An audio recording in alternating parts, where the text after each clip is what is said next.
Good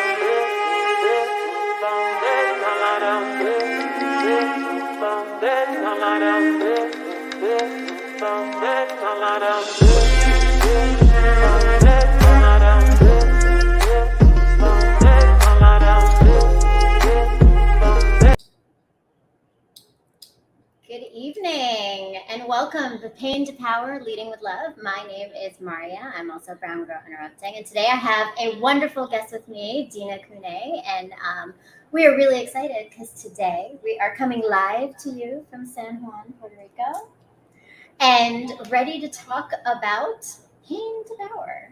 How you feeling today, Deanna? I'm feeling good. Yeah? I'm a little nervous, but Nervous? I feel like I'm supposed to be looking at you Then and don't not be. at Kim. Okay, Deanna is just a to be pro. totally authentic about this. It's gonna roll. It's gonna be beautiful. It's gonna be a great conversation. I already see we have some Ranchers Union family members in here. Welcome and good evening, Stephanie. Thanks for showing up. So tonight, don't be nervous. Don't be nervous. It's just gonna be a conversation, right? Okay. Like you and I have conversations all the time. So I have to introduce Deanna properly. Deanna is my big sister. But she is the most tough love big sister I've ever had in my life. Deanna is the friend you go to when you don't want to just hear what you need to hear, but rather, or what you want to hear, but what you need to hear. She tells it like it is, and she's very real. And so tonight, I would love to introduce all of my Ranchers family and all of the Ranchers Network and all of the audience members to this amazing woman who has been in my life now for 7 years. Yeah. We have worked together in race and equity, which is a topic we talk about all the time. But in that time, we have also gotten to know each other as women, as mothers, in relationships, in dating, in just being human and what that is. And I have learned so much from Deanna, and I'm so excited because tonight you are all going to learn so much from Deanna. So. Lord, this is a setup. Hi, everybody. All right, let's go. So Deanna, the show is called Pain to Power, and I always ask every guest because I think we define that idea of taking pain and turning to power differently. So for you, what does that mean when you have pain to power? So traditionally, when I think, and when you talk about pain to power, I remember when you thought about the podcast and you started it, and for me, the reference is that you go from one point, you might have pain, and then you overcome it, and you've transitioned into this power, right? To me, it's not an overcoming of pain necessarily, but more of a way of kind of embracing the pain. For me, the power is being able to live with it, not necessarily that I ever conquer it, but I'm in relationship with it.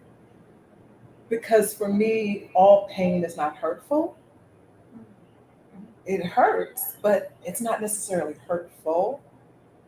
And some pain I don't want to release. And I'll say that for me, with loss, like the loss of my siblings, right? It's painful to think about that, but when I'm thinking about them, it feels good. So it's being able for me to navigate the pain or be in relationship, I'll say, because it's not something I'm running from. Mm-hmm. So for me, that's the power in actually being able to be in relationship with the pain and not feel like it's something I have to conquer and get rid of, and it's forever behind me, right? But that's a beautiful thing, I think, because it's such a peaceful pain that you have, right? And it's so different than how most of us view pain, because pain is looked at as a bad thing. And I think most of the people on the show come on and they talk about pain in this in this way of that it isn't necessarily a bad thing. Like it's necessary for growth. It's necessary for us to understand ourselves better. But I love how you said that to be in relationship with pain is such a different dynamic of how to look at it. Because then you don't welcome it in, right? You don't want it, but you can embrace it and stand with grace through it. And I have to say, I know you and I've seen you through a lot of different things, and some painful moments, right? In these last few months particularly. And the way you stand with grace it says so much about who you are. And who you are has always inspired me. You know that. Yeah, I'm gonna get all gushy. But if you knew Deanna, and those of you who know Deanna, you know it is her aura, it is her energy, it is the way that she moves through the world. Which to me, I want to bring this back to this idea of kind of power, right? Let's go into this idea of power, because what I think has been so transformationally powerful for me, learning from you, has been your understanding of self-love. And you have helped me in my journey of trying to understand self-love better. So tell me a little bit about your journey of discovering your own self-love, what that's been like, and what's brought you to where you are right now in that.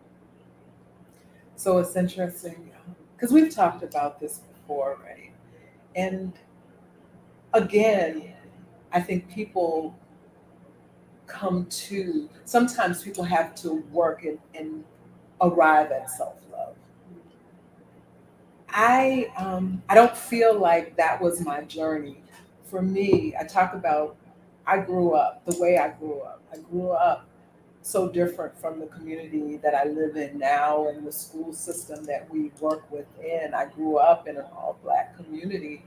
Everybody looked like me. My teachers, my leaders, everyone looked like me. And so for me, it was just always been a love for myself, for my people. I didn't have people saying that I was anything other than what I was, right? And so for me, it was just natural. I mean, I love my people. I love me. Because I never had people to tell me I shouldn't love me, which is so different from, say, what my children have experienced, right? Because my children grew up in a predominantly white community, and they had this other standard that they saw as a standard, but it wasn't just them, it was the messaging that they received. So I didn't receive that counter messaging to who I was.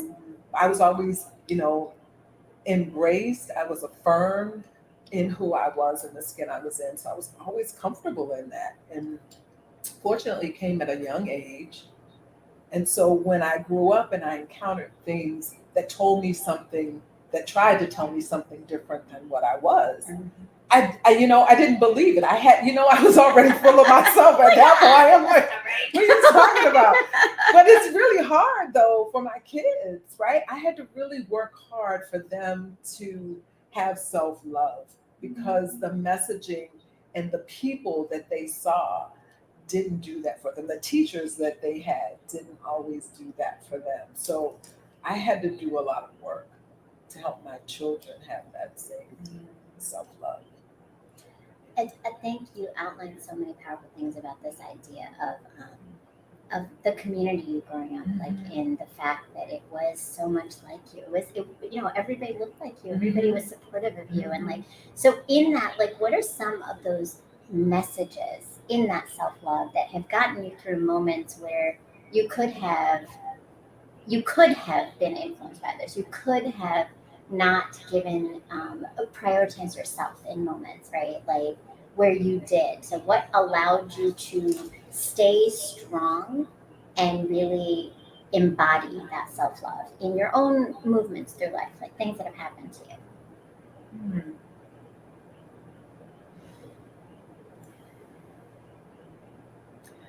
If I were to say anything, it was really just a real clear understanding of who I was as a person, as a woman, as a person. I never doubted or bought into this idea people of color or Black people not being just as or greater than others. I mean, because that's the messaging my kids got, right? So I didn't get brainwashed in that way. So I think it was just always in my inner core. I mean, you couldn't tell me that I was something else that I was, because I never believed that in the first place. But I think when people have or when they're told something about themselves from an early age, or they see these different messaging, they buy into it and then they question themselves, right? I don't know. I just didn't. And my community today, although when we were integrated. I'm not telling my age, but by saying that I grew up and started integration, it was integrated into schools in middle school. Um, it was, I'm sure, going into those communities, because we went into white communities, we were probably looked at as being different or maybe something to be feared, but in ourselves, um, I just think about how tight knit, how close we were. And I don't know, I just never let that faze me. I guess the true answer to that question mark is I don't even know. I don't. And that's it. I don't even know how it is, how it came to be, but I do believe that my socialization and growing up just is the core of who I am. And I'm always comfortable being in my skin in other places or anywhere I show up. So I don't know. I can't pinpoint it for you. No, and that's okay. I mean, I think, but that's a really honest thing too, right? To not be able to, I think, and to me, that's how internalized that socialization of your awareness of self and affirming of self is, right? And I've learned so much, because I think I remember one time you said the word that stuck with me is you said, no one can take my dignity. And that was such a strong thing, because I remember we were talking about relationships and dating, and that was one of those things with Mario. I was making some bad choices, and I was certainly not recognizing my value the way I needed to. And I think those were things that I remember me and another one of our colleagues, right? We looked at you kind of like, how do you do that? Like, how do you just have it, right? And you do just have it. But so we were actually talking earlier today about this, and you mentioned something that stuck out to me, and I'd love to hear more about it. You said, but it's a double-edged sword, because it's bittersweet, right? Like, so what is it that makes it, both bitter and sweet? Bitter and Self-love. So I think I get misconstrued. I think people, because I have this self-love, people tend to think maybe it comes out as arrogance, overconfident, sometimes dismissive. It could be many things. I do feel, because people tell me, well, Tina, you don't have to dismiss it. You don't have to be dismissive. And it's really, I love it. Josh says, you can tell Deanna, don't take her crown off. Yes, don't take your crown off. People do dismiss it, but what? Well, so for me, it's a them problem. And I think so again, see, that's what happens. People think that's it. It's a them problem. Like, I want to live my life walking through the world being like, that's a them problem. Like, only Deanna can do it. Because I know that I'm not being dismissive, and I think people tend to also think, because of self-love. I do have self-love, and for me, that means that I have to have boundaries around my emotions and my connections, and I'm very careful with who I let into my very inner space, because vibes and stuff mess me up. They can, right? Right. So I'm very careful about that.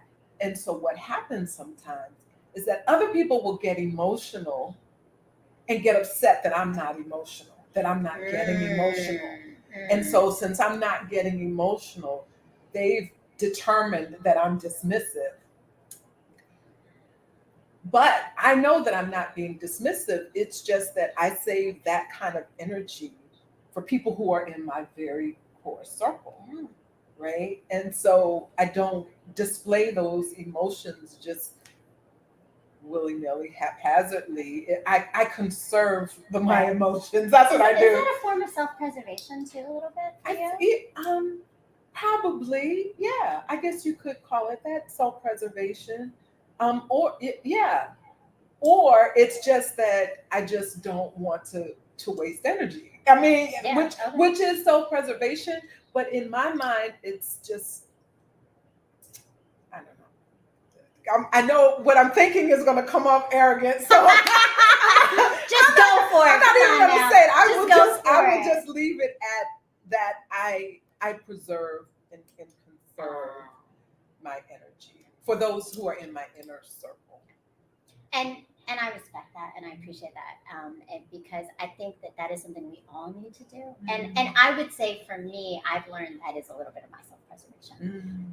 Is this awareness of like, I could get angry, I could say something, I could respond, or I could just keep that energy right with me, and not everybody is even worthy of even your anger sometimes, right? Like, or your frustration, right? Sometimes it is better just to stay closed and not speak to it, right?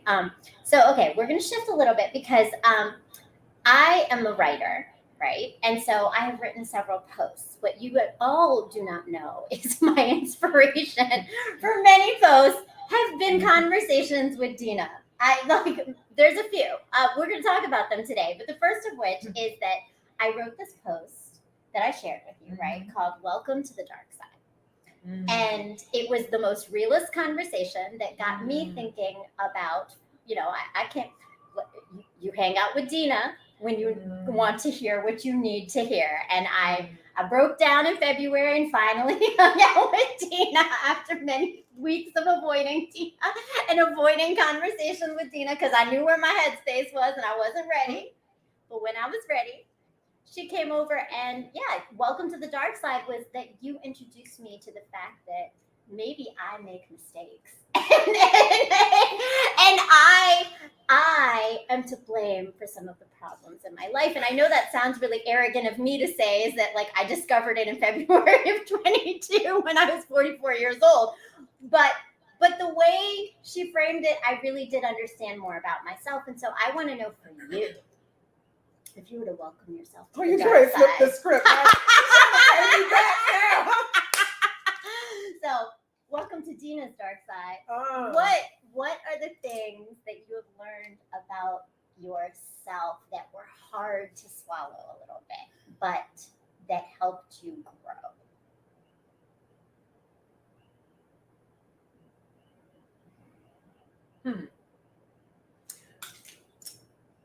So now I don't know if this is going to answer your question, but this was a very painful experience for me.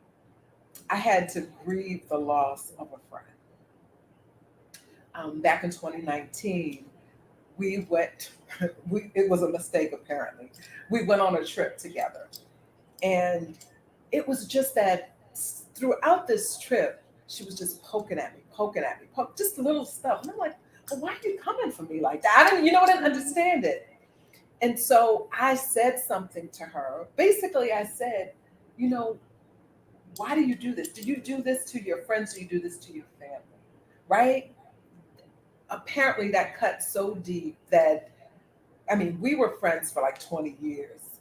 And just from that, she could not speak to me. She didn't speak to me, really. It was for like 3 years.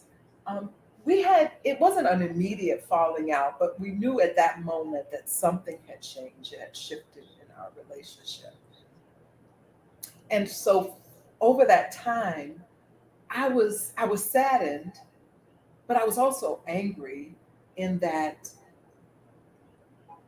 you haven't realized that what you said or did affected me too. It was all about what I did, what I said, and realized I had to really do some soul searching around what is the issue? Because I'm in this pride mode now. I'm like, okay, you can't acknowledge it. You need to do some self-reflection and figure this out too, right? So I was like, okay, we were at a standoff, really. That's where we were. And then I realized, it was like, then I had a falling out with another friend. Yo, we on a trip together. I don't know about this. Like, I'm gonna have to watch myself. Gina, there's a pattern happening here, and you are like one of the main ingredients. So you need to do a little self-reflection. That's a moment, right? Yeah. You look and you're like, oh, I'm the pattern. Yeah, I'm the pattern here. Well, something's happening. What I discovered though was, I was mad at this person, the second one that I fell out with, because she did something to me.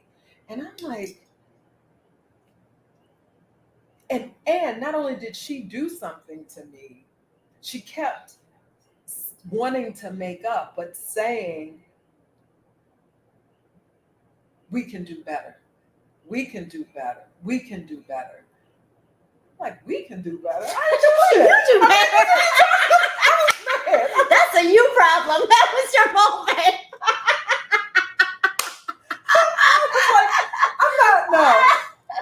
No, I'm not taking this okie doke, okay? But and so though, what that made me realize, because I'm like, you need to do some self-reflection. I don't feel like I can tell you what you did, because that's not for me to tell you. You need to come to it. So I'm saying these words, and then I'm thinking about my other girlfriend over here, and I'm like, okay, Deanna, so what's the self-reflection for you? What is the issue for you? And I kept thinking, and I said, well, why is she so hurt? And then I realized it wasn't really the words. It wasn't that I said it. It was a situation, because it was related to her family, and that cut, because there were some other things going on. So that connection made her feel really deeply about that. And so finally, I knew what I had to say. I'm like, you know what? We've had surface conversations about this. I said, well, that's what you said. And I said this because of that, and blah, blah, blah. But realizing what I never said to her, because my other friend who fell out, when we fell out, I said, well, Deanna, why are you so upset with her? And I said, it hurt. What she did hurt. It hurt. And that's hard. That's hard for me to say. It's hard for me to say I hurt. And so that was my wake-up call with my other friend. I said, you know what? We were so close. The only reason that she could still not be speaking to me is because I hurt her. I hurt her. Yeah, I hurt her. And so I called her up, because she invited me to come to Florida. She moved to Florida. She has two homes, one here, one in Maryland, and one in Florida. She's having this get together, and she invited me to come. And I called her and I said, you know, I'm not going to come because we're not in a good place, right? There's a whole bunch of people coming, and I know we're not in a good place, and I'm not good at being inauthentic. Right. But I said, but you know what? But I want to apologize to you. I said, I'm apologizing because I'm apologizing for hurting you so deeply. And she almost cried. I mean, she was like, oh my God, thank you for, I mean, it was just such a moment. And it made me just realize it's hard for people to admit that something hurt them. Right? And so it was hard for me. It was hard for me to admit that. And so that was for me, that was my thing. But after I've said this now to her, I'm like, I think I can do anything now. I'm like, I'm liberated. I'm free. Okay. Yeah, you hurt me. Yeah, Marty, you hurt me. Y'all hurt me. Y'all hurt me. Everybody. But you know, so it's so interesting to me, and I saw we had some comments up, so I want to address what we saw. I saw Viv had a comment, and thank you, and welcome Viv Cologne. There is an amazing interview with her on Inquirer Rochelle, which is coming up. You have to watch it. She says having awareness means being conscious of own thoughts, emotions, and feelings, and helps with our self-regulation. So important. And so I was thinking, kind of along that lines, right? Like, it is so different when we show up. You said the word pride, right? And my dark side is ego. And, you know, they're all very connected, right? They're these these ways that we somewhat are protecting ourselves, but at the same time, we're not acknowledging ourselves fully, right? And it's so different when you come to someone in that space of pride and ego and I'm right, but I'm just going to come and have this conversation and get the apology I need, versus when you come to someone with this vulnerability of real emotional hurt and real emotional empathy. And that's exactly it, right? Like that shift in how you told the stories, how you reacted to them, right? It's so different. Well, people recognize BS, right? I mean, that's basically what it is. That's true. That's true. When we're Right? inauthentic, right? Yeah. But I don't think it's easy for people to always be authentic, right? Absolutely not. So thinking about that, like we talk about vulnerability a lot, and Stephanie says, yes, exactly. So I think about this idea of vulnerability, and we talk about it all the time in our work, right? But for you, particularly, right, there's so many things that I think you've had to be more vulnerable with in exposing yourself, and even this, right, like this vulnerability, like, what does it mean to you to be vulnerable, and how are you able to be vulnerable?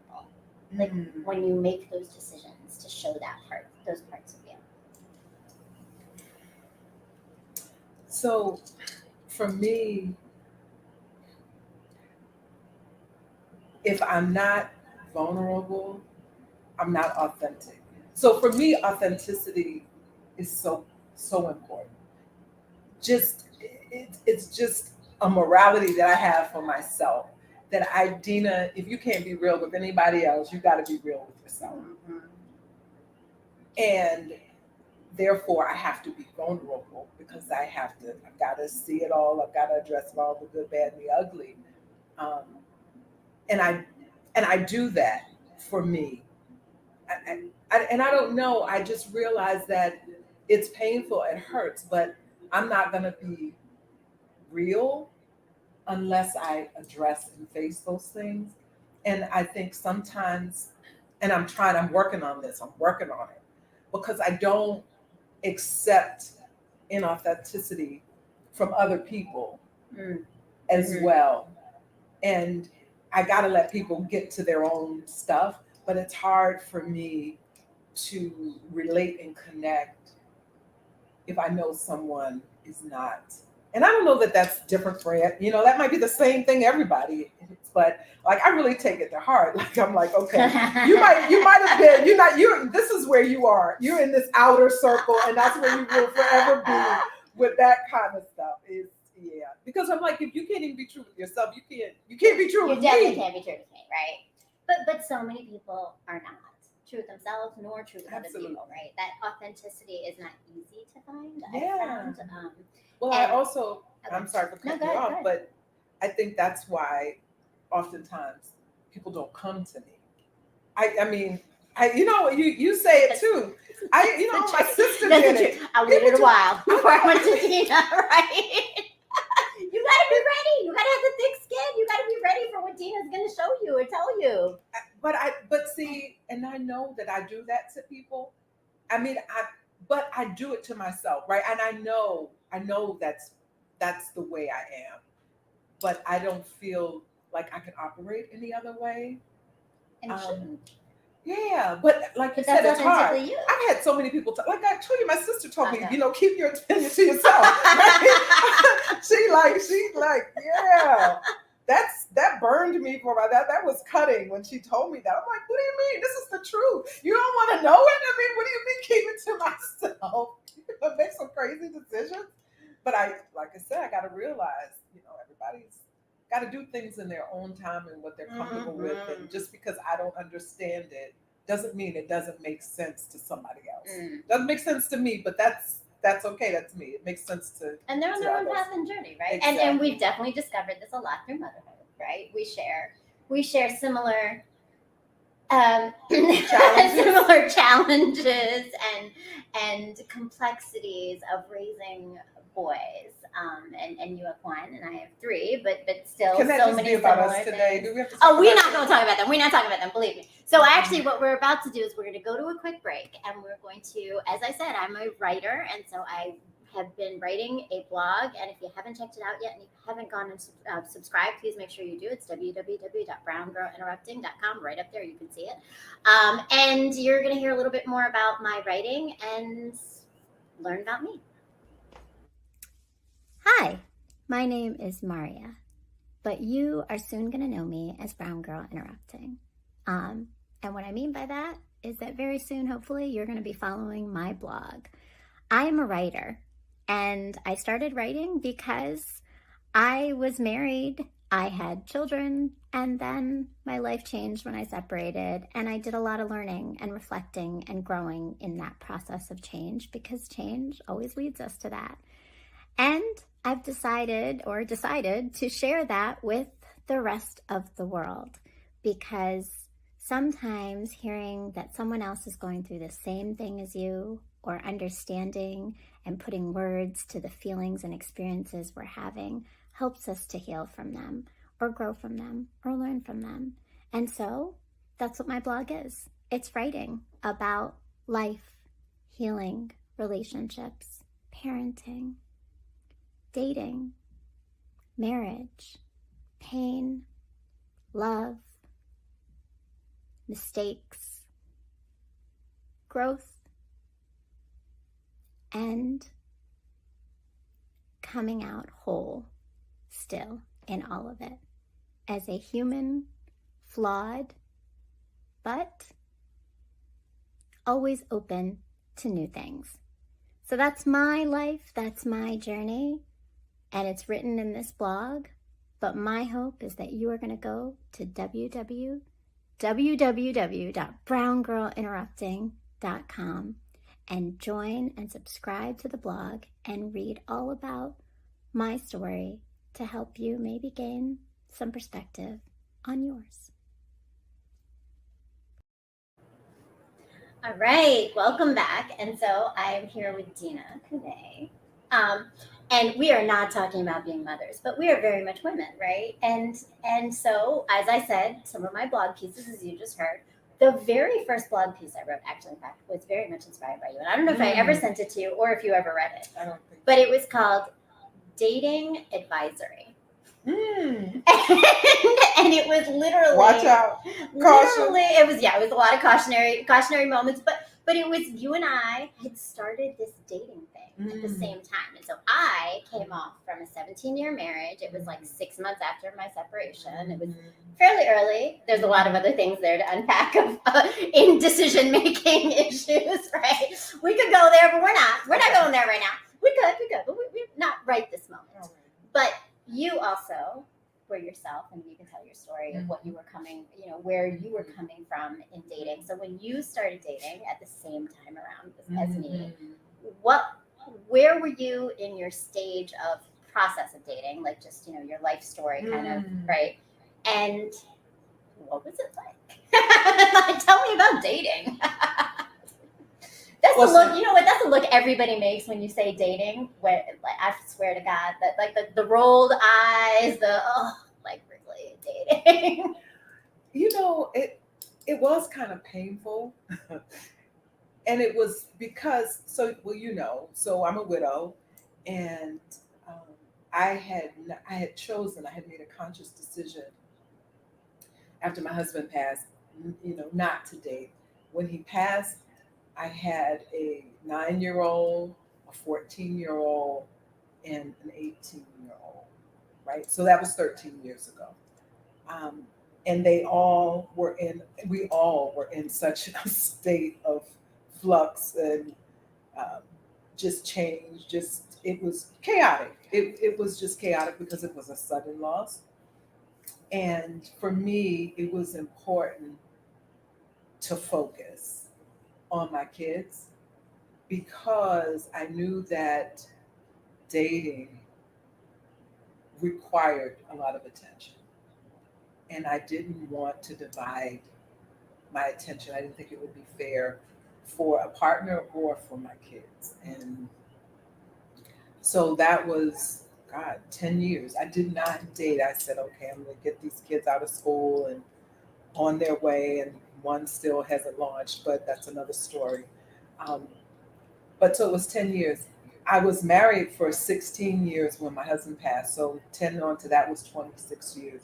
So going into dating was like a foreign thing to me. It was just like being on another planet, because the way I left dating when I got married those 26 years ago, the way you met and talked and engaged was totally different. There were no ads. 26 years, there were no There was no ads. swiping. Not at all. So that was a transition in itself, trying to get into that way. And then not long after that, then we got the pandemic, Mm-hmm. and it just got worse. So I've navigated it better now that we're post pandemic, because now we're back into actually physically being able to see and meet people. So it was funny. Viv says, dating. See, you're making that same face right now too, aren't you, babe? You rolling your eyes. You got that look. We know. You know what though? I will say just recently, I'm starting to enjoy the dating process. Okay. I did dread it. I guess what shifted probably was me learning more about me and what I wanted, and going into things with more informed about myself, but also a letting go of a structure of what I thought it was supposed to be, and kind of, I feel this freedom and this liberation now, that it doesn't have, there's no script for it. For me, there's no script. Yeah. You know, it's kind of, it is what it is when it is, and when it doesn't work anymore, then you move on. And I think as long as we're open and honest about that going in, you know, it's cool. I'm enjoying dating right now. I love that framing though, like that it's liberation to have that. And I would say that, you know, when I started also, right, like it was very different and I was in a different place. But now, yeah, I do think it's actually, I'm starting to see the fun in it. Yeah. I'm starting to see that, and I think for me, it's the same thing. It's like kind of similar, is that I think it's the self-awareness of myself, but I'm starting to realize I get to make a choice. Yeah, absolutely. And that then makes it that, you know, it's not like I'm sitting around here waiting for someone to choose me or decide on me, right? Like I have all these options that I can decide from that work for me. And it's really me knowing myself to be able to do that, right? But so what other big lessons, like, because it is different, right? The dating is different. What are some other things that you've learned through this process? I've learned one thing is that all roads don't have to lead to marriage. And I think sometimes, and I'll say for myself, I would go in thinking, this is where this is going. In my mind, this is where this needs to go, right? But then finding out that maybe that's where it needs to go, but it's not with that person. And that's okay. So now I've shifted where I think it should go. I go in saying, I don't know where this is going to go. I know it's probably cliche, you know, enjoy the journey, but that's more of what I'm doing. I'm enjoying the journey, and we'll see. There's where a liberation it goes. in it. There's though, a liberation to enjoy in that. the journey and not have a plan for Exactly. the journey, not have a stopping point or, you know, or check marks, right? Like enjoying the journey truly is that I'm on this journey to enjoy it, as long as it's working for me and it's beneficial and it's, you know, it's fun. And as soon as it stops being Get off the bus. Yeah, like okay, done. Like I'm like this was a great ride, and now I'm done, right? And that's okay. It's totally okay, right? You know what though? It's funny. I was having a conversation with a friend, and what we had to realize in that conversation was, I think I've become more prepared to say, okay, when it's done, I can get off the bus. Like I had all the control in the world. But sometimes the other person decides it's time to get off the bus, right? So true. And I think that going into it, also recognizing that's the way it could end. I think sometimes I would probably hinder progress in a relationship because of me thinking this might not work. And so when I thought it might not work, then I would not put in my all, right? You had your bets kind of, Yeah. right?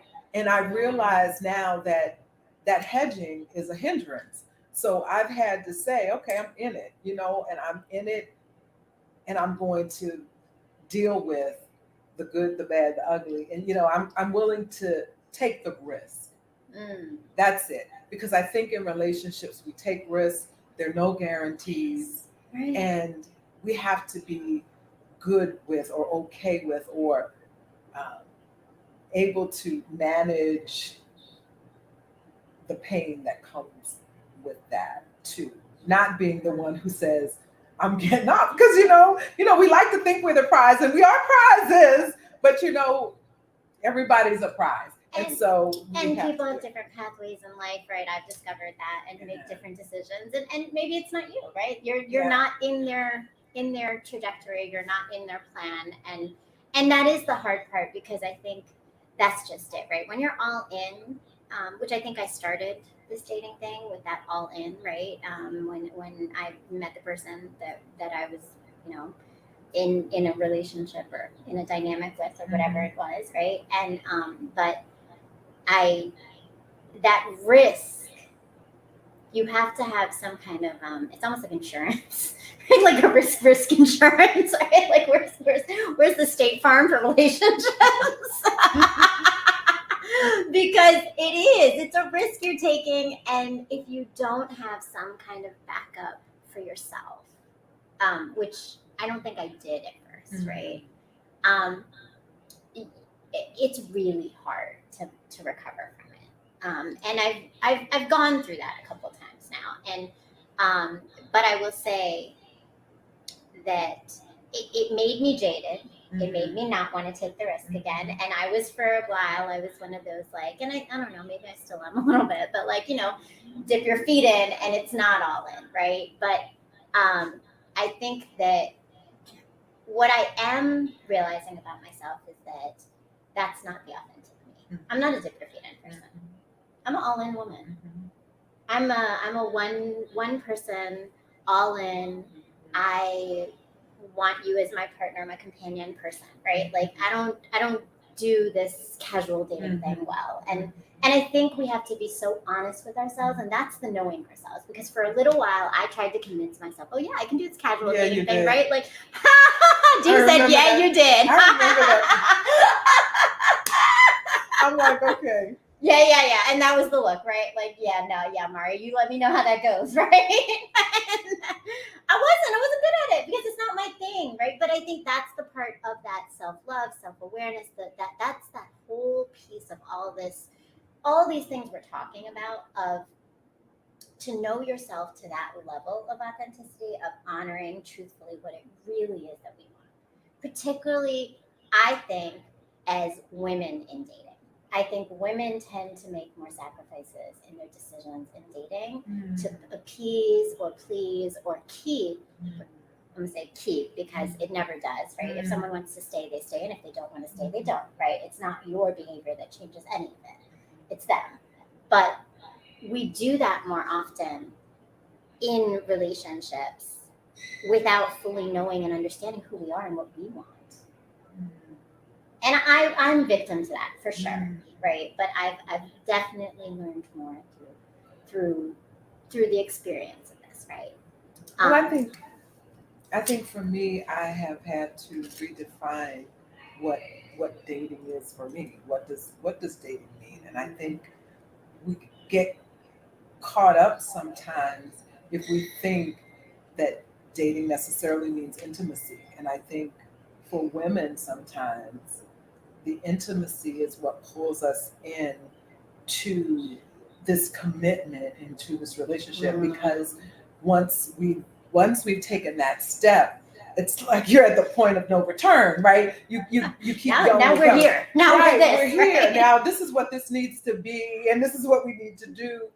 And so for me, I am redefining what dating means, and I think that has given me some sort of liberation. So And I think, a one person, that's what I thought too for dating. I'm a one man woman and I want you to be a one woman man. That's my requirement for dating. But if I separate intimacy from that, I don't have that same requirement for me. So that changes the dynamic, though, Right. And you shifted my thinking, which always talking to Deanna does, right? Like I walk away from Deanna's office like, oh, I didn't think about that. Like, right? Every time. Age and Deanna and Josh says that's key, Deanna. Yes. And I will say that you're right? Because I think there's different elements and Amanda Bassinger, welcome Amanda, says being okay with not being 100% control. Very much true, right? Not being in 100% control is so important. And we were just talking about that, right? This as facts is the idea of letting go, right? And I think that is part of my liberation in dating right now is that it's letting go, letting the outcome be whatever it is. But I will say I do think that there are different things you get from different people. And if you do take away, I don't know, I could have the intimacy too. So I'm not going to take the intimacy away. Obviously, I'll be honest. Let's be honesty, right? This is honesty, right? Yeah. Authentically honest. I don't need to not have the intimacy. But that there's different things that different people bring into your life that I guess you can get if you are meeting multiple people that fulfill those things. I think part of my I want one person is because I just haven't found any interesting people. Maybe I don't know what it is, but I think that's part of it for me is like the struggle of even finding those different personalities in the people that I'm dating or looking for, right? Yeah. Of course, we hope that we find as many of those elements in one person. But for me, the intimate part doesn't mean that there's not intimacy. It just means that I might be seeing multiple people. I might be dating, but I'm not intimate with everyone. And for me, I would only be intimate with one at a time. But that doesn't mean I can't continue to see other people. As long as that relationship that I am intimate in is honest in that that's what it is, and this is also happening, right? If where everyone has to be in the know. Yes. Right. Yes. So. And I love it. I see one of my Ranchers fam, Inquirer Rochelle. Rochelle is here. She's amazing. You have to go check out her podcast, Inquirer Rochelle. That is a struggle. Yes, it is a struggle. And so, what's interesting because we keep using the word intimacy. I think is the struggle. What do you mean by intimacy, physical or emotional? And I was just thinking that too, because I think intimacy is differently defined, right? Because I think that you can be intimate with just emotional connection. It doesn't always have to be physical. I was talking about physical, to be honest, just to clarify. But and you were talking about physical, but there are layers to that, right? Like so yeah, I am curious to know, Rochelle, what is it that was a struggle? And Josh says, I think one of the most important things young women can learn is becoming intimate doesn't make the commitment. So don't give sex thinking it will keep anyone. That's very true, right? That's very, very true. So if you, and let's be sex positive and whatever, like free, because I think some of us are just free spirits like that, right? Is that like, there's no, I think that as women, we can choose how much we want to give as long as we are protecting ourselves, I think, from not getting hurt, right? So there was a time where that intimacy, that physical intimacy was going to lead to me getting hurt because I was feeling like, okay, well now we're connected, right? And I think I've come to a place in my life now and I'm a little bit grown and I've learned a little bit to now know I just have needs. Right. And it's okay for my needs to be met however my needs are met. And I'm comfortable with that. And I'm comfortable with then having my needs met and then moving on to the next thing I need to move on to. And that's okay too, right? And I think the intimacy is for you. It's not for the other person. Because it the way is you for talk, me. and that's totally cool. And I think that's totally appropriate because I think what you were talking about before, and I think what the other comment was referring to, is people being intimate for someone else because they think that that's going to keep that person. Yes. And that's the difference because I would say that in my past, the intimacy was not for me. Right. It was for others. Right. And so there's a shift, right? Okay. Well, so dating is a game. Dating is interesting, but there's some good things. There's good things that have come from it, and we are in a good place with that. But so before we start to close out tonight, Mhm. I appreciate your time today, but I'm bringing, now what you don't know, Deanna has so much humility. Deanna is a humble lady. She will tell you what you need to know, but she is also a humble lady. She is a writer. She's a brilliant writer. And she's a very authentic person when it comes to obviously sharing her ideas and things. But one thing that I love is that you write from different perspectives. And particularly, let's talk about Frida and Elise. Tell me a little bit about the creation or the inception or the birth of Frida and Elise, who they are and how they show up in your life in different ways. Yeah, that's so interesting. And at one point in my life, I felt like I was being boxed and boxed in being able to be my totally authentic self from my job, from professionalism, right? Now the people look at your social media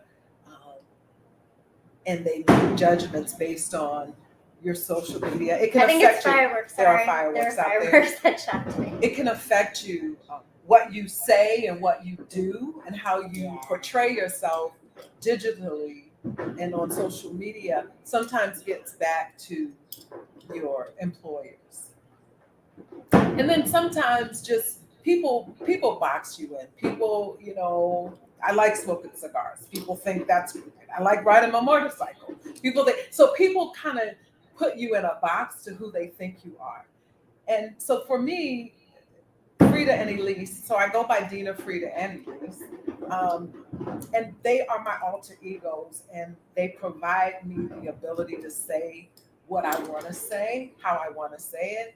And Frida came about because I just always liked that name, Frida. I thought it was a glamorous name. I was like, I don't know why my mama didn't name me Frida. I'm like, why not? So I had to give that name to myself, and Frida is that person that's just all out. She's like Angela Davis with the big fro, and she's going to say everything she needs to say, straight up, no chaser.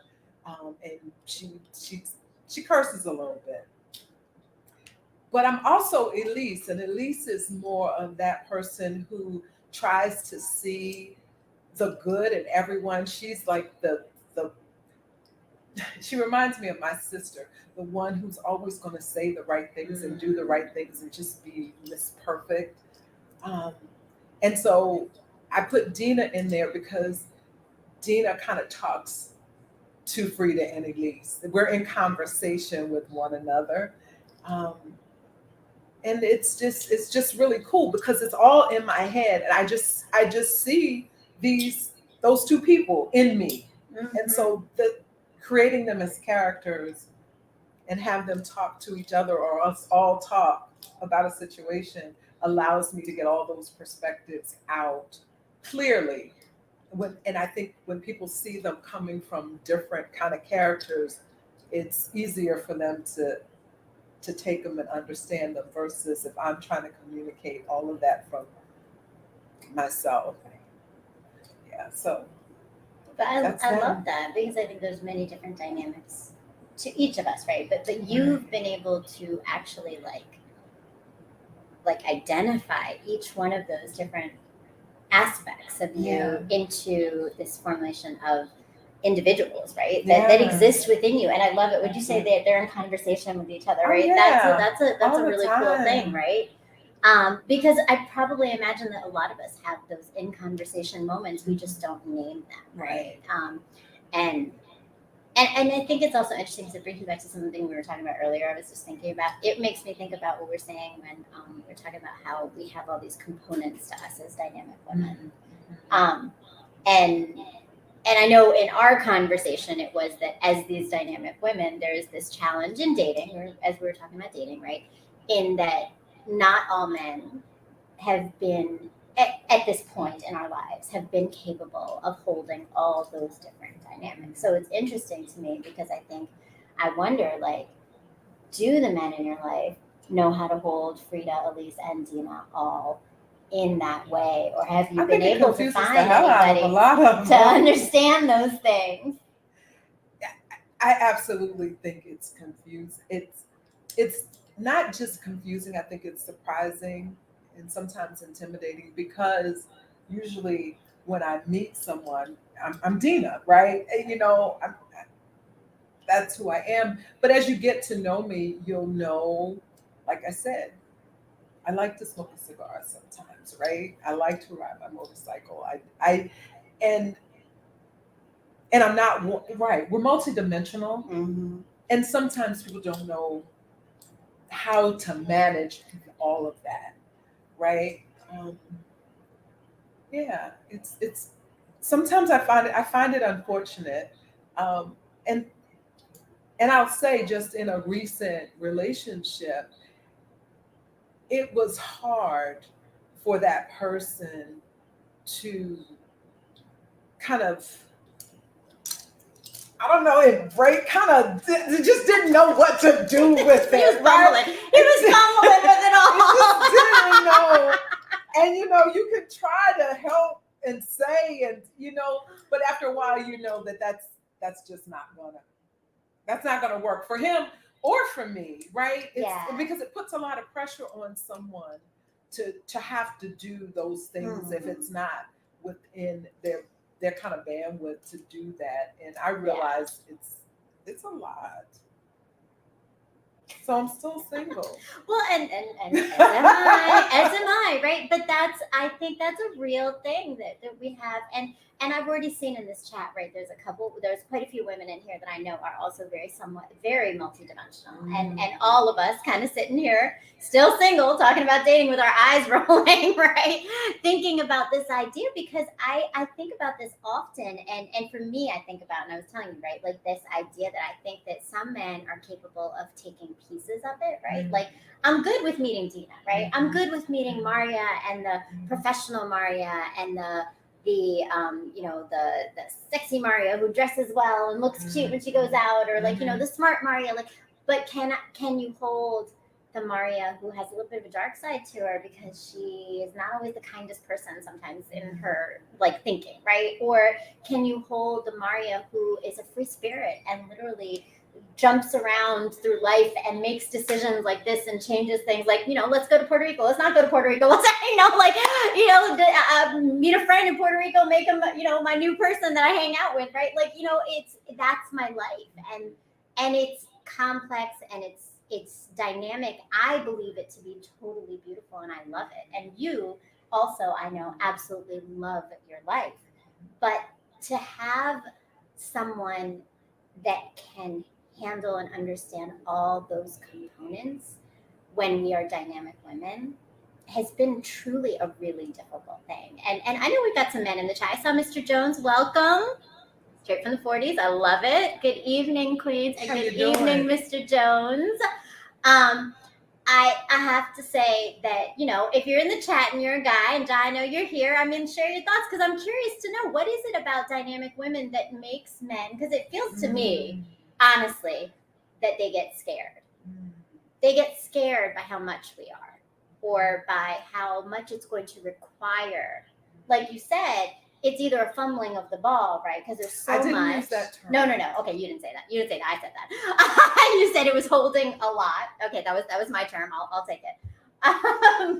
But there's so much to hold, that I think that not every man has the capacity to hold it all and hold it with grace, right?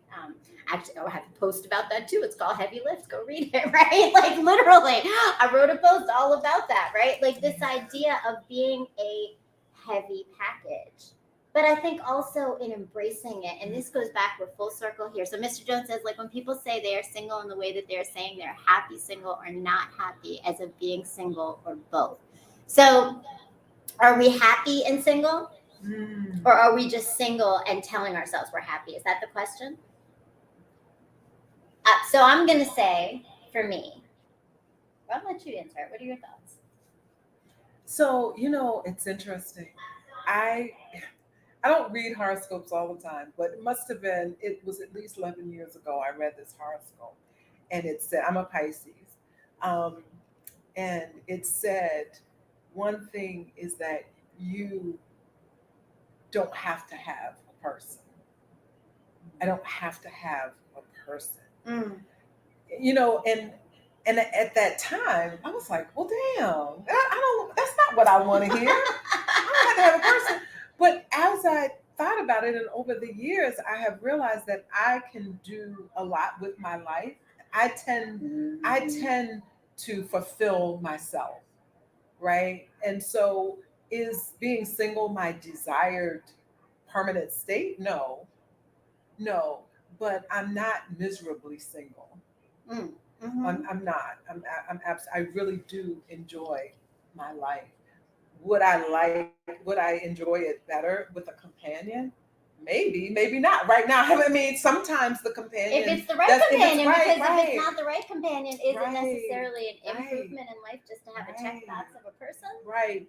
But the struggle, though, to your point, and I'm really thinking about this, not that I want to reduce myself, but what is a compromise, right? That's the struggle for me, trying to reckon with all of this. And we can say it's a lot, and that means it's a lot. So, what do you do with that? What do you do with it? What are you willing to kind of peel away or not be so central for you in your life? And I don't know what that is yet.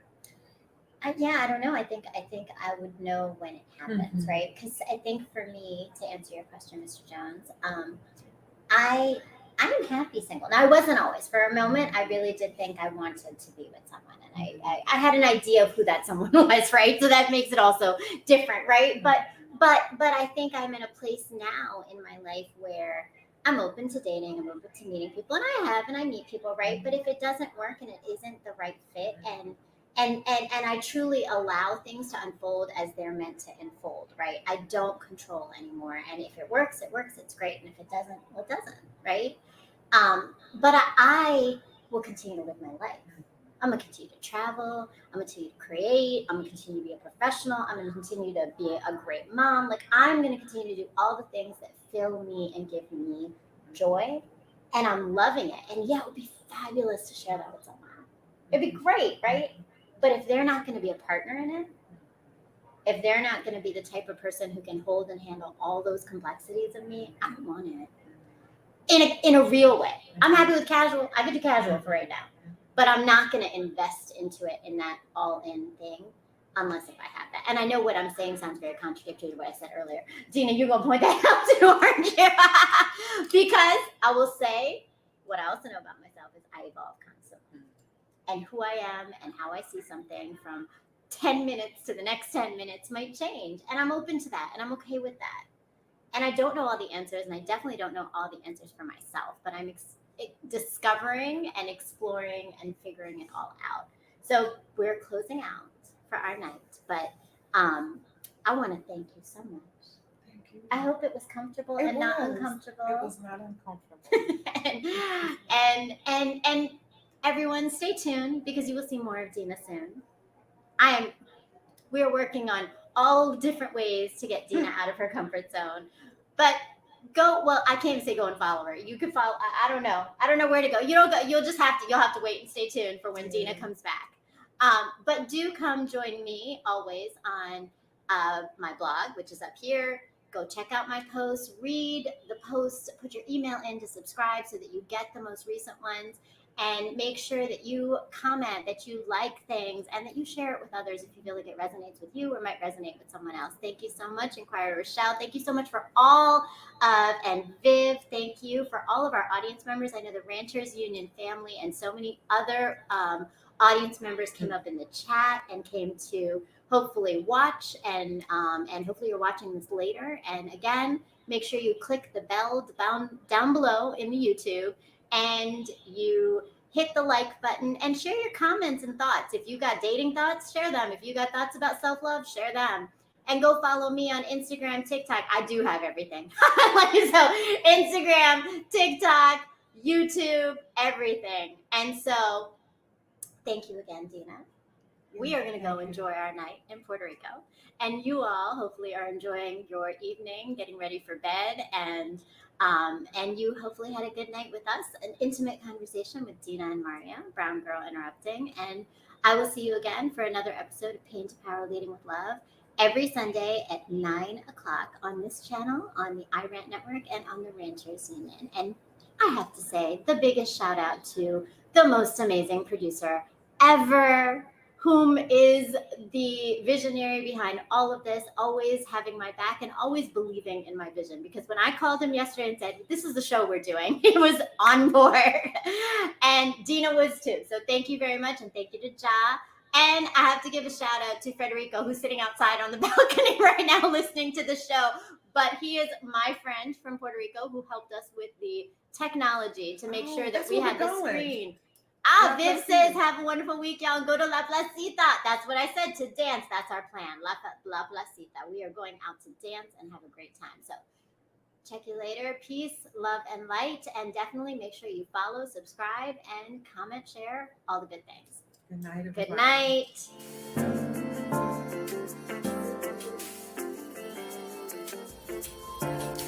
My world has slowly crumbled around me countless times, and every time I rebuild with the pieces I've been given to birth something so transformational and beautiful that no one else knew might exist before it was shown to them. These moments tend to coincide within my romantic path. The universe has been telling me to focus on the revolution and not romance. It has over time given me the tools, resilience, and light to turn my pain into power. And only now do I see that the key to this always resided in the love and knowing I had in myself, not from the external sources of family or men. The message I have been avoiding might be that my time in this world I had existed in was not to receive love, but to put it out there for others to see, feel, and heal through. Revolution before romance moves pain into power.